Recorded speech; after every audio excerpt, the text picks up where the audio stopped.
to continue with our maternity series. Last time we created a 1968 pattern for an overdress out of purple corduroy. So if you haven't seen that video, please go back and watch that. This time around, we're making Simplicity 6551.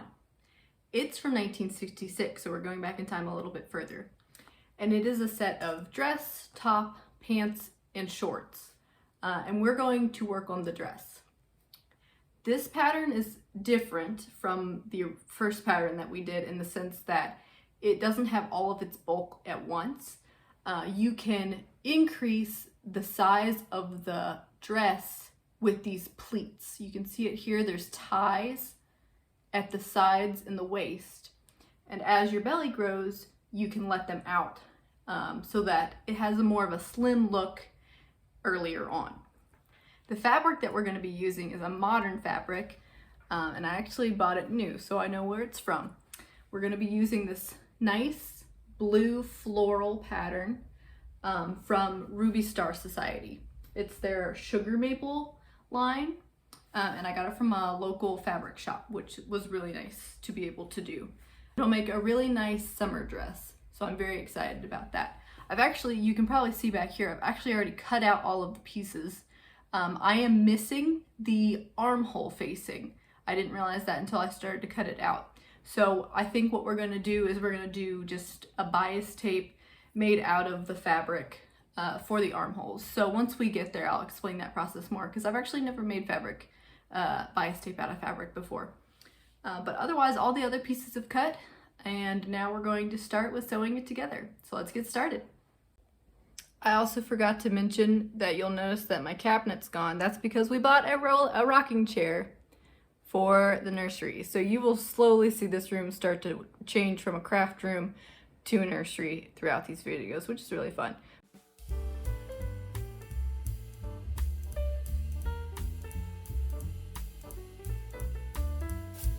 Like I said, I did already cut out the pattern pieces, but I filmed that process, so here are some highlights from that. Both dogs were hanging out with me in the craft room that day, so it was quite a feat to get accomplished. Sage took a liking to the fabric and felt a better use for it would be her seat. I traded her up for a different blanket, which she grudgingly accepted.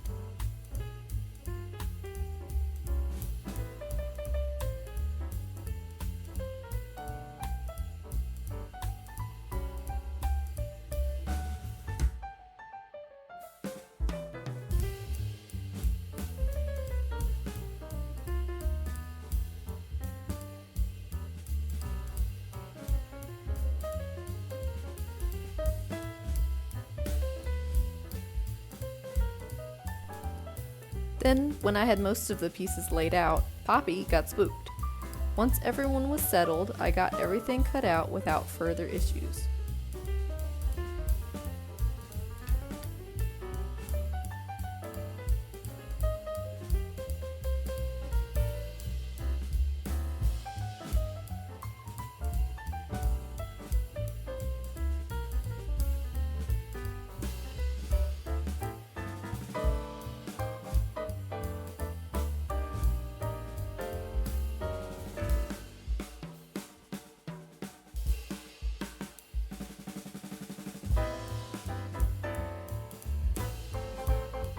The first sewing step was darts in the back shoulders and the front bust.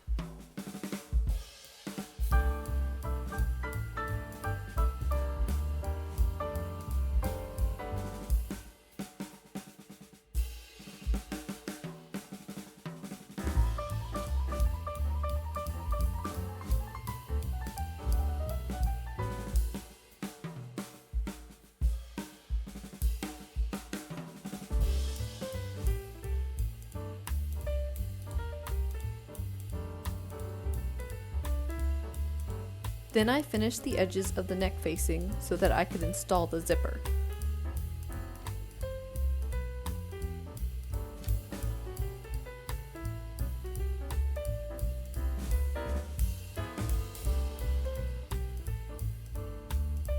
I pinned and sewed the shoulder seams together, and then I installed the neck facing. This fabric was stiff enough that the facing installed very nicely even without any interfacing.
I went to my Notion stash for the zipper and found a vintage Coates & Clark's piece that perfectly matched the lighter teal of the flowers, and it was also the exact length I needed too.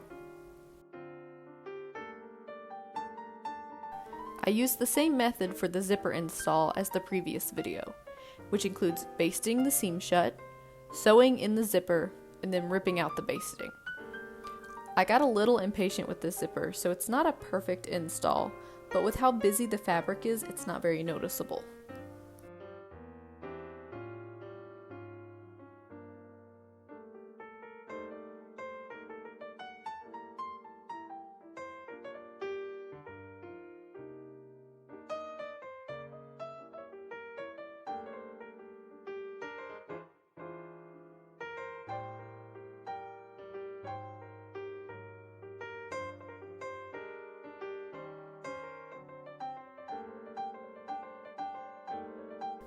The next section of this project was the side pleats. The sides of the dress are sewn about 1/4 of the way down from the armpit, and then you baste the rest of the side seam down.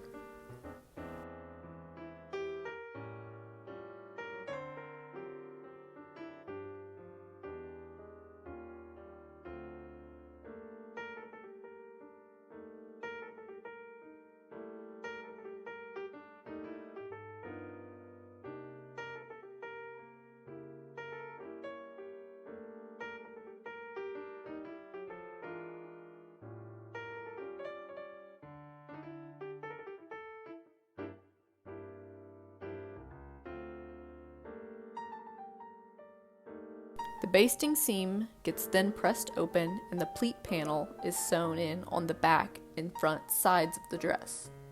Then you rip open the basting and you get a nice deep pleat.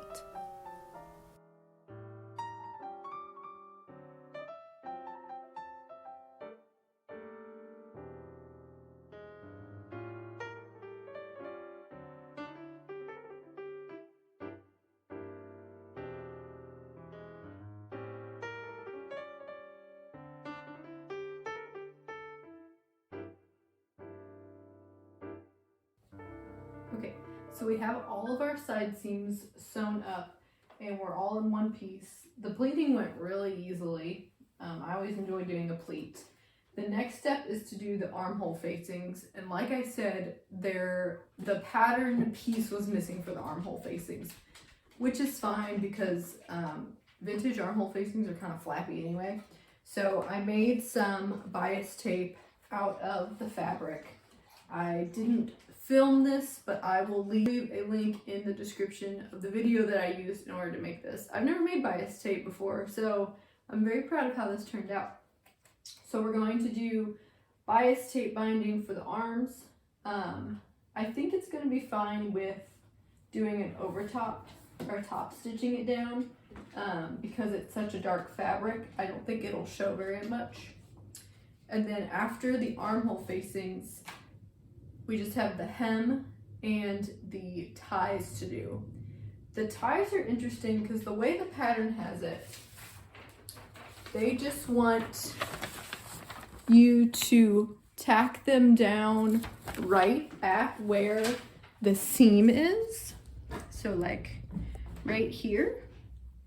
But that doesn't make a lot of sense to me since it's not going to be doing any work to bring in the waist. So I'm actually going to do them a little further out just to give it an extra little pleat in there so that it can be a little bit more slim fitting beforehand, and then I can let it ease out as it goes.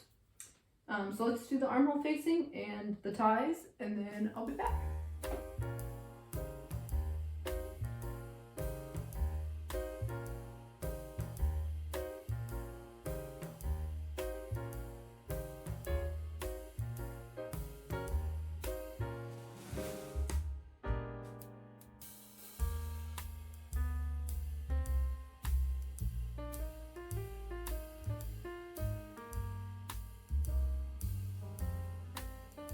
To be honest, I had such a difficult time with the armholes.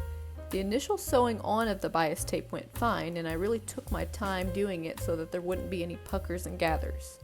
I also went ahead and made the ties at the same time because I knew the armholes and ties would interact on how the top of the dress fit. But when I tried it on, I just wasn't happy with how big it was.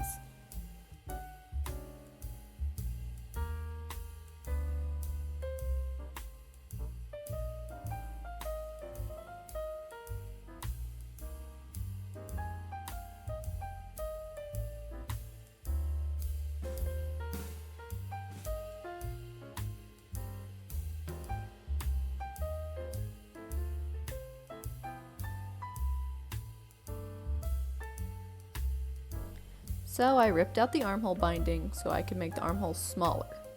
But then I had some weird gaping, so I had to manually add additional pleats under the arms. But then it looked and fit much better.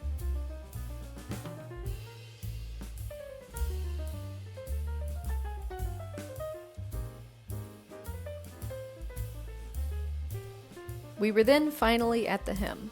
I used my shortest vintage slip to eyeball how short I wanted the dress to be, because I knew I would be wearing that slip under the dress most of the time.